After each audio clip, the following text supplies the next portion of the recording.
Hello, good morning. Thanks for joining me in my shop, and thanks for all the comments you've been making on my videos, especially some of the comments I'm going to be looking at during this video as I try to hunt down all of my errors. Apparently I have made multiple errors in the work I did on this radio. Now, in my defense, I have a pretty thin defense here. I'm being distracted an awful lot away from the work and returning to it.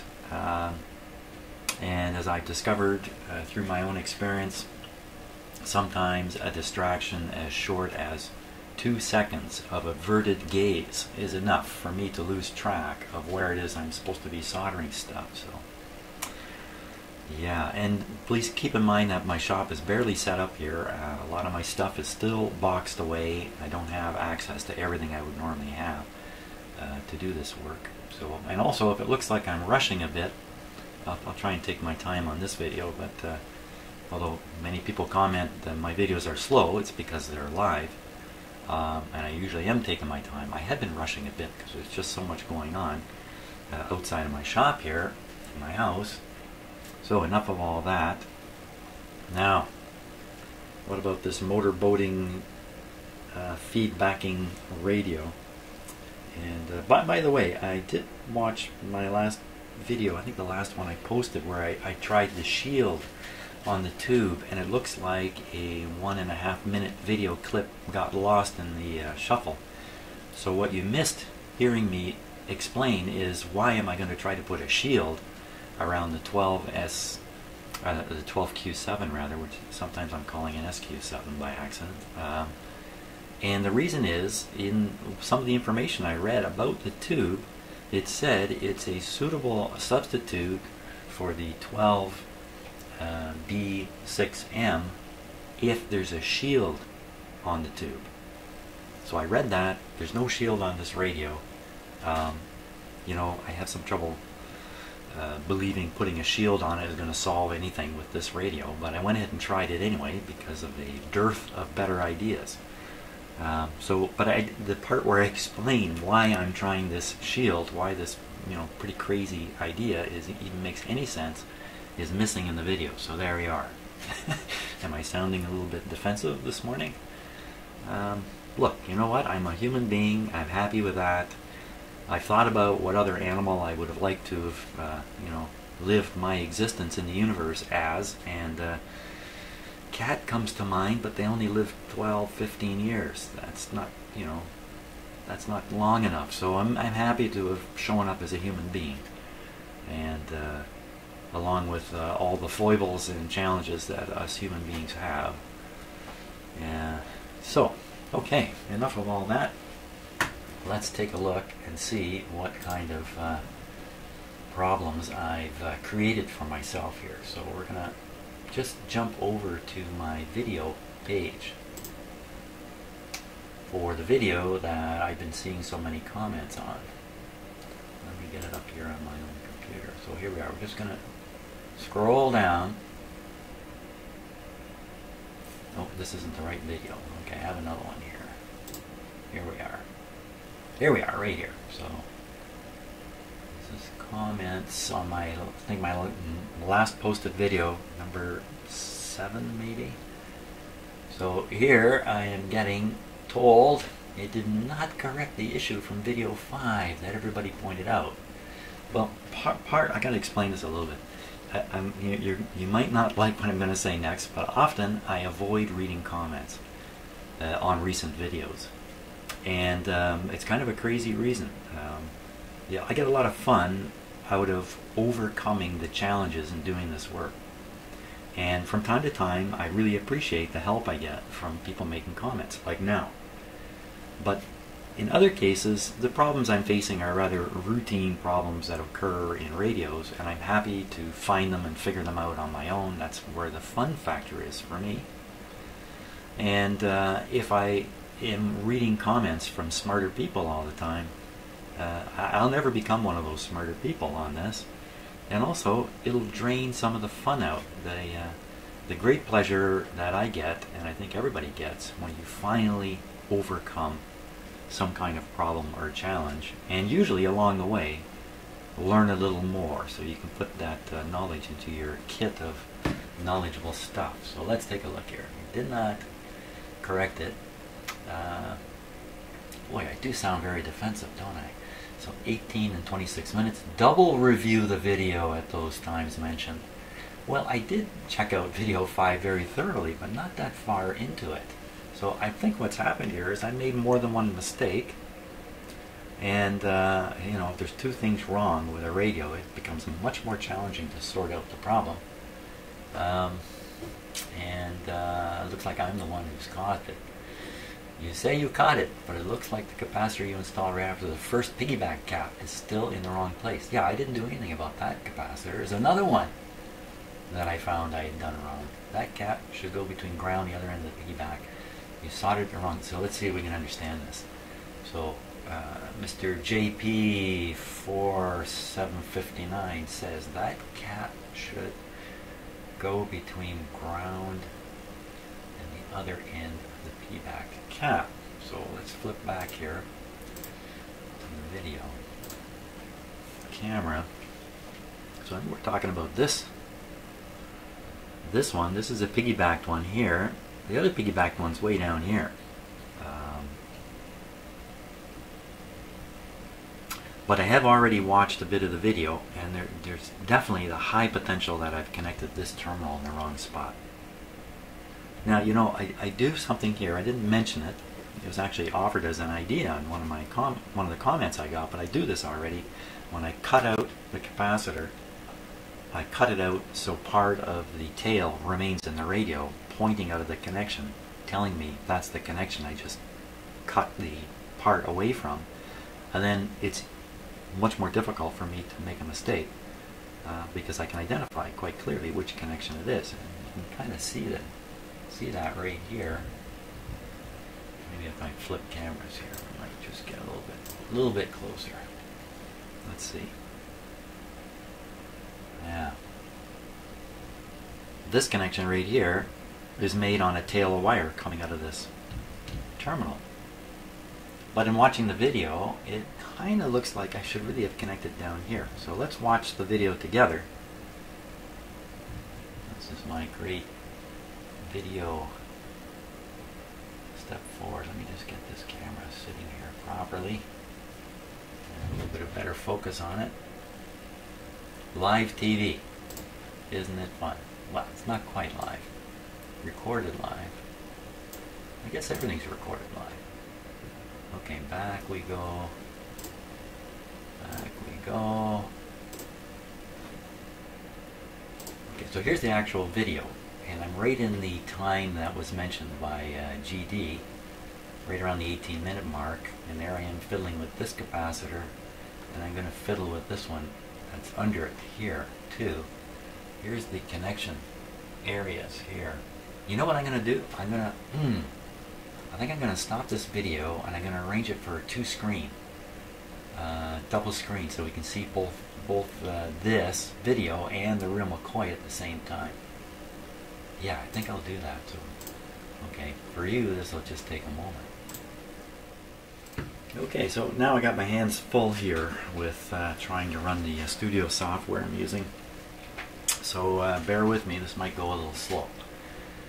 So on the screen you should see two images. This one is a live shot as I'm talking with the camera, and the other one of course is my computer, which I'm going to full screen this.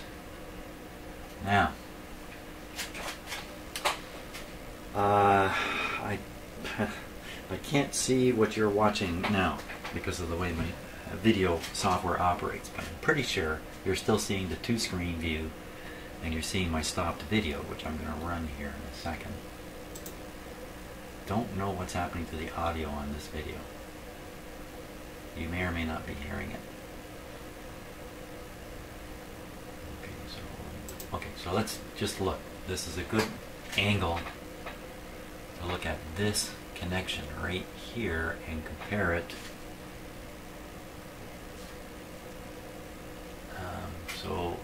So I can see this connection here. There's one in behind here. There's this thing, I'm not sure what that is, blob of solder right there, and there's this.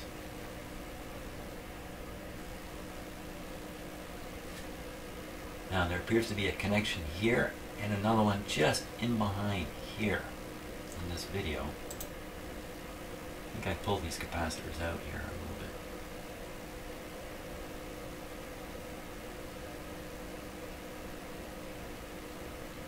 And like I said, I don't know if you're hearing, in fact I don't know if you're hearing me. I better check something here. There we go. Oh yeah, you're still hearing me. Now, look at these two images. So this is the connection I think we see in the video, but I've connected up here, and this other kind of out of view connection.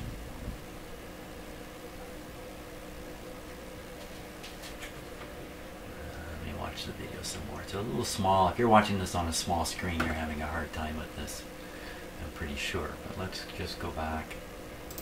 I mean, you can give me some comments on whether this video technique is good. Yeah, I cannot listen to my own video in here or I'll get microphone feedback. So I'm certainly explaining a lot, explaining where I'm going to make the mistake. This is where I'm going to cut it away from, but over here is where I'm going to reconnect it. Oh, I'm talking over myself. There we go. Okay, huge tail of wire hanging out there. Pull that up. You see, it's hidden under that heavy black wire. The one terminal that I eventually connected to.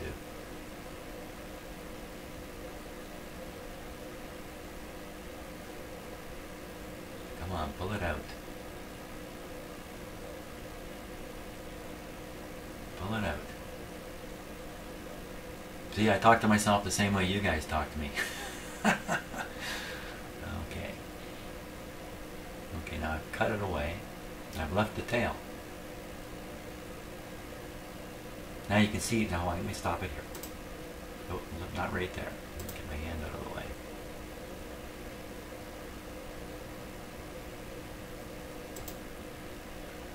Okay, so now you can see this terminal and this one. Let's go, let me go back to the radio here. It's tricky on my own screen to do this, by the way. So looking at the actual radio,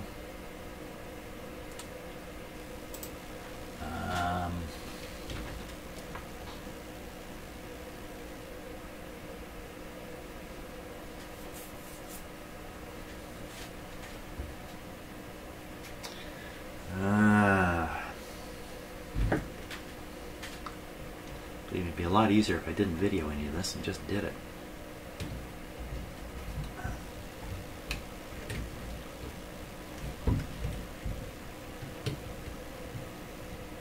So I'm looking for those wire tails. I'm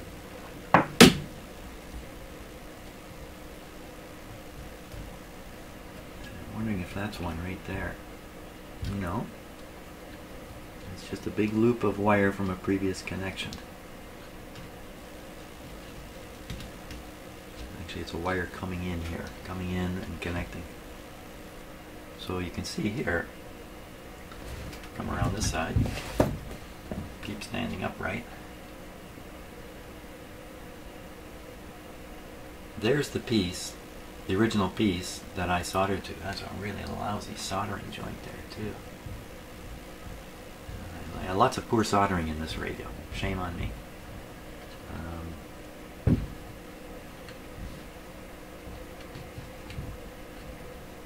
So I don't see how I made a mistake here. Now, that may not be what GD's referring to. Maybe it's the other end.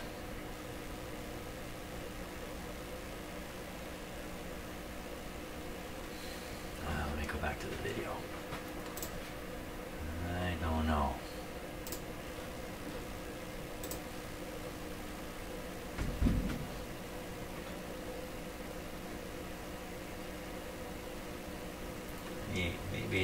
maybe one goes to this terminal and the other one went to this terminal.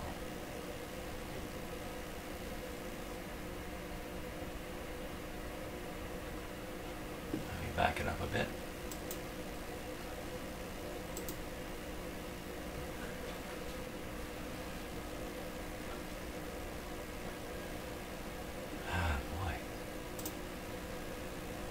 Yeah, this is the terminal. No, this is part of this. Why don't I number them?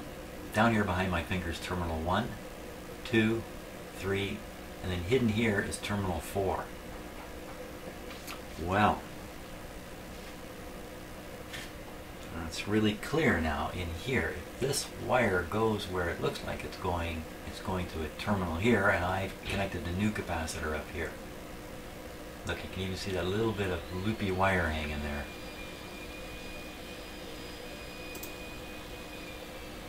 Okay, skip ahead a little bit. Now it's out. Now, okay, so whoa, what happened?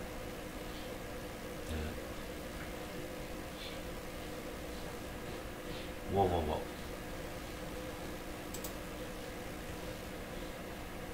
You might be surprised to learn I don't do very much of this video reviewing of my own videos. I don't do very much at all. Like this.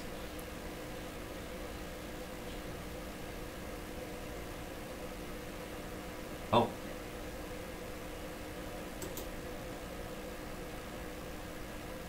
Oh, I did seem to cut that right clean from this terminal. Let's look at that again.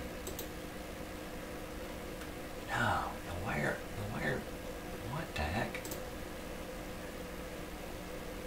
Get my, oh, okay, and it's not one wire, it's actually two wires. Okay, I think I see what I did. Let me get my hand out of the way again. Yeah, so, okay, this, get my hand out of the way. If you're watching this on a bigger screen, hopefully this is working out okay for you. So there, so that's the first capacitor, and the second one I nipped off here. I then bent this wire out here and made connections to it, connecting two capacitors, just like there was. This guy's replacement, and the other one. So is it the other end of the capacitor that I messed up? Okay, so the other end.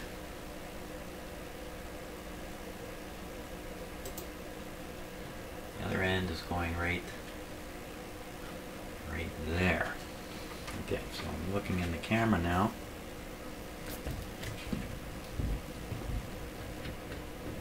Yeah, right onto that. Now I cannot see the camera shot at the moment. I'm looking at a big screen of the video. I need a two-screen system in here to do this kind of stuff. So, both ends look okay. Now what about the other capacitor? That's this one here that goes from the power terminal to this. This is a ground.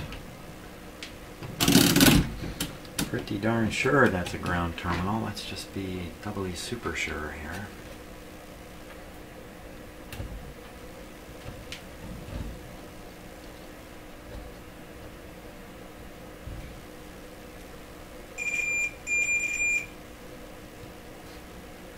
Uh-oh. Hey, that's not a ground terminal. Get out of here. Ooh. Huh.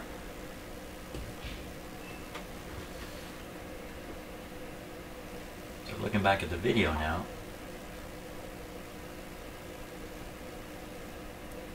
so this connection, this is the first capacitor peeled back, the one that this wires come from here, and it's connected.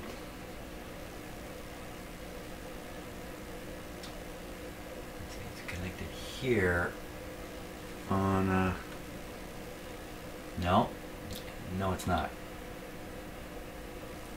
This resistor lead with the solder block continues right to here. It's nothing to do with this capacitor.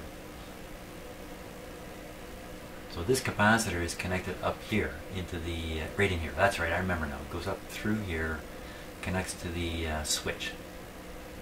So I put the new capacitor in, I connected it to the switch here. It's the same thing in effect. See that little yellow wire is a jumper wire on the switch. The switch is jumpered out. Oh! Oh, okay. So I decided then, in my wisdom, that I would connect this capacitor from here to ground, and I thought this was a ground terminal. Uh-oh. That's not good.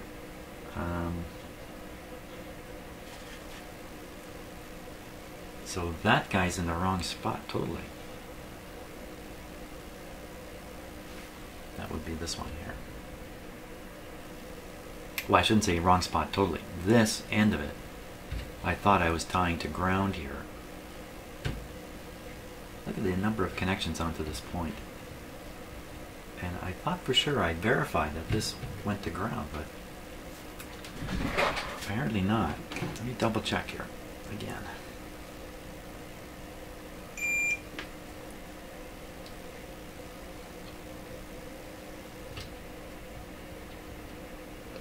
Definitely doesn't.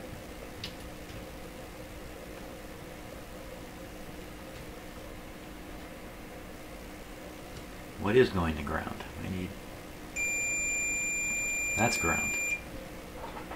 I can see the connection to ground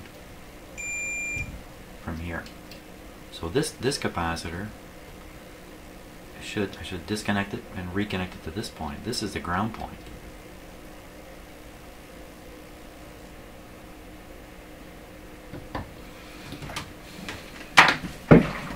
That's my conclusion. Now you're all yelling, no, no, no, no. That's not the problem. No. They're making a mistake on top of a mistake. Okay, maybe not. I'm going to change the camera deal here a little bit. There. Oh, no. I just switched it to the video. This is what I want here. So that's my mistake, thinking this is a ground terminal and then just going ahead and attaching this capacitor to this point. In fact, this is the ground terminal. Well, for sure that's not going to help the way it is. So we'll move this. I had some trouble believing this would cause a squeal. You know, I'm grounding the incoming power line.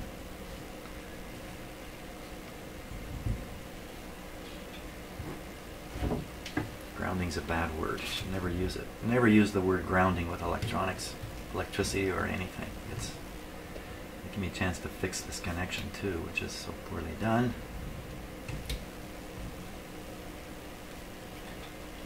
You know, quite often, you as a viewer get a better view of what I'm doing than I get in the shop here. Often sometimes the camera that's providing you the great view, on the great big screen, all magnified, is in fact blocking my view here in the shop while I'm actually working. Secondly, I really need a new pair of glasses. Third, where's my magnifier? Here.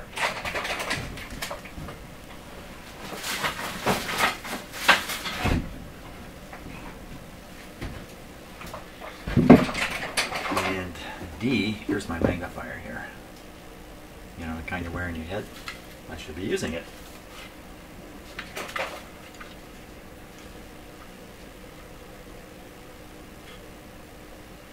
My real solution would come with a new pair of glasses. I'm not going to be doing that today.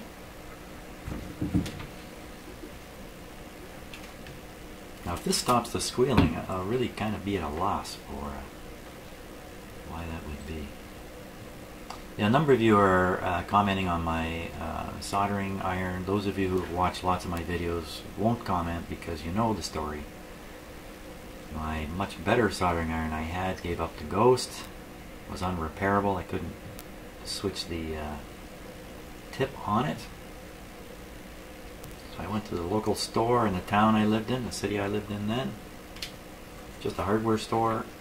Of course, they don't have good quality soldering irons, but I needed something right away, so I grabbed this guy here that you see me using all the time. Inexpensive, looked to me like it would get me through a week anyway, and then I would get a much better soldering iron, because for crying out loud, I really do need a proper soldering iron. I have a drawer full of them, a drawer full of dead soldering irons, and some antique ones. I should really pull them out, but then again, I don't even know where they are at the moment. They're packed away. But my very first soldering iron when I was a kid was a wood burning tool. It was a combination wood burning tool and soldering iron. Okay. Now, should I really verify this connection? I don't think so. I can see the wire coming off that I connected back to. Pretty sure I got this right. Now you're all yelling, no you didn't, no you didn't. I think it's good enough to give the radio a test. Like I say, I just don't know. Now there were some other connections. Okay, so I got this connection removed. Let's remake it.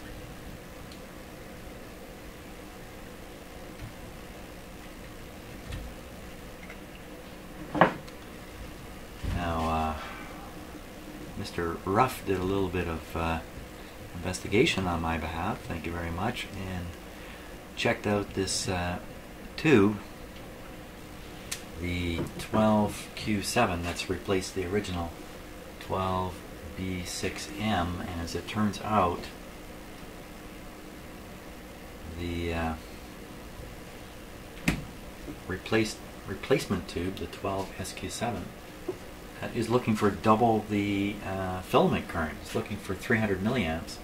This radio is designed with tubes that use 150 milliamps. You put them all in series, they all take the same current, they all get their 150 milliamps. But you plop into the middle of that series string a tube that's looking for 300. I think what's going to happen is its resistance is a little lower than the tube it's replacing. It's going to reduce the overall resistance of the string. It's going to increase the current flow slightly in every tube, so the 150 milliamp tubes are going to be getting a little more, but the tube, the 12Q7, that's looking for lots more, 300 milliamps, is not going to get anywhere near that. This would mean the filament is underheated in the 12Q7. Now the thing is, if the guy, whoever put that tube in there, if he put it in and the radio didn't work, I don't think he just handed it back. So this radio must have been working. Yeah. But it is curious, just to finish that off, that the filament is almost certainly underheated. So I still have this volume control override resistor in there. And I still have the mystery capacitor disconnected, hanging out, just hanging out here, hanging out. Well, let's give it a go. While you're busily writing your comments on this video, Jim, you didn't read our comments carefully enough.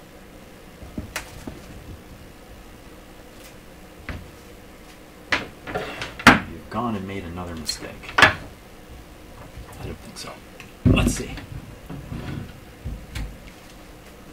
I'll tell you one thing, doing this kind of work is often kind of a lonely thing. I mean, you're all alone in your shop, you're alone in your head, you're deep into these things you can't explain to anybody else, especially not your wife.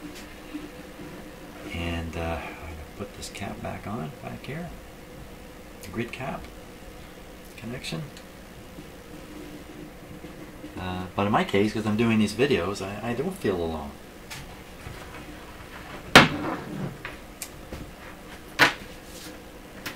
Even though I actually am. Okay. If we're ready to power up, let me take off my magnifier here. Oh, that's better. I really don't want to work this very sick volume control, because it really sounds like it's dragging like a farmer's plow across the surface in there. That's what it feels like. Plowing. Okay. Power.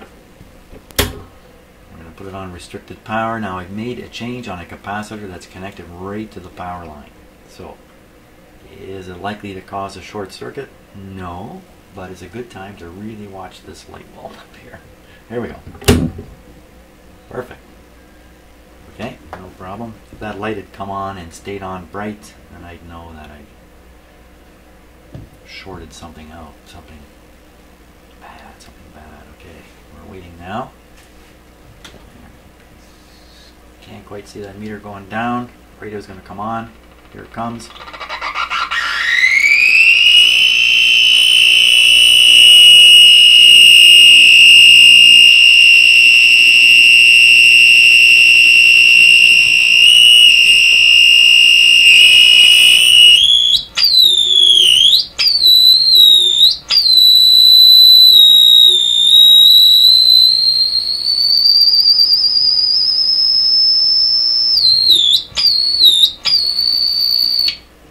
Now, something else I noticed in my earlier video, when I block the grid on this tube, it cuts out this horrible squeal. That's far away from the audio section, which is up here, where I've been concentrating my effort, way back here. And this one makes no difference.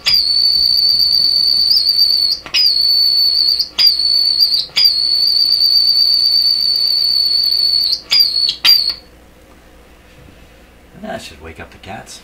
Probably running around for cover upstairs, wondering what's happening. I don't know how this comes across on a video because there are noise filters and other stuff operating, volume control, automatic volume control and that.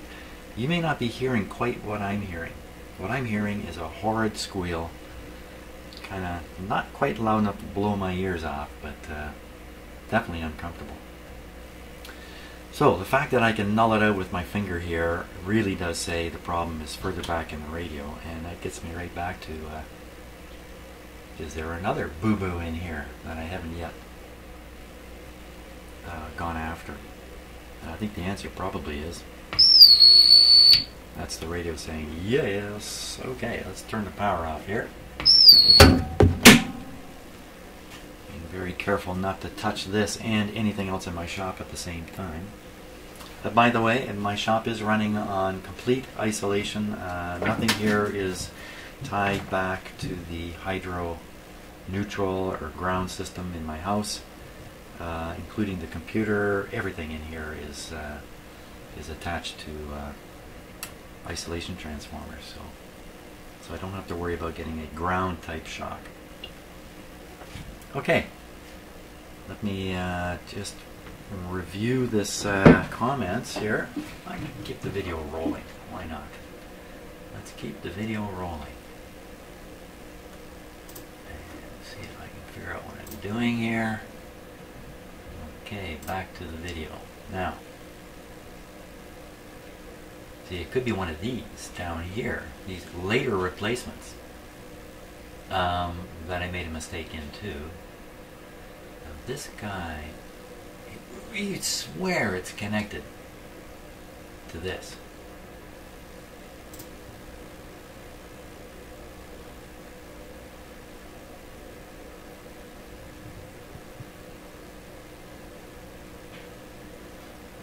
Okay, little trick here. You guys know about this? Speed. Put the speed up. I invite you. Put the speed up on my videos. They turn into comedy routines if they're not funny enough for you already. Put the speed up to 1.5 and watch them. And if you don't know about that speed trick, you're missing out. You can watch lots of videos at a higher speed. So here we go. Okay, so I'm putting the double guy in, right?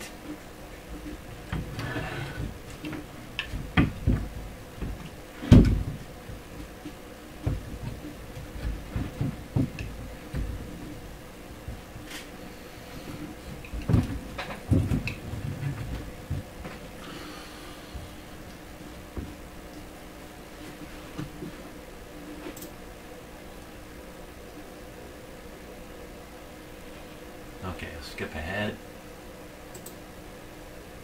Skip ahead. Oh yeah, that's right. What am I talking about? So this guy, he ties back in here. Right.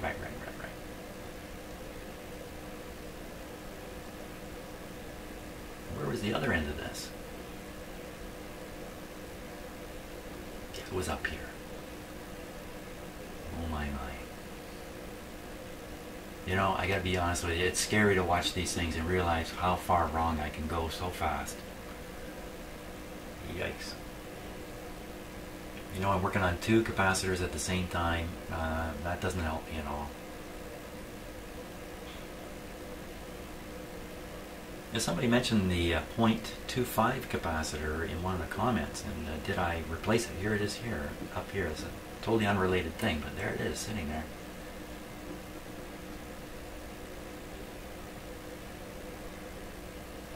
Yeah.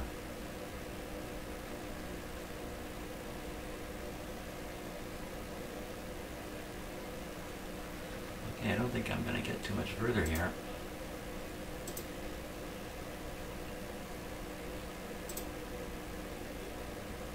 Somebody was saying my soldering iron is really dirty, but the actual business surface of the soldering iron is not. It's not dirty.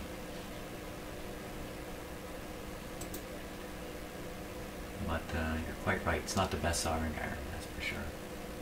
I'm enjoying using it. It's very light. It's very. There I am making the mistake. Okay, wrong spot. That was a nice looking terminal. Looked like it deserved a connection. But I'm really wondering now about this one down. Yeah, that one right there.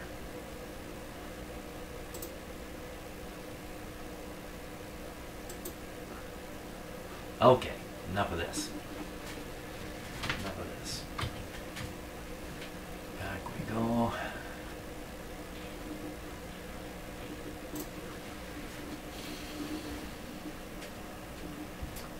So I'm going to review these capacitors. I'm going to do it by looking at the schematic and just seeing if I've got these in the right spot or not. This one. I will see. Thanks a lot for watching so far this morning. We will stop the squeal at some point in this radio.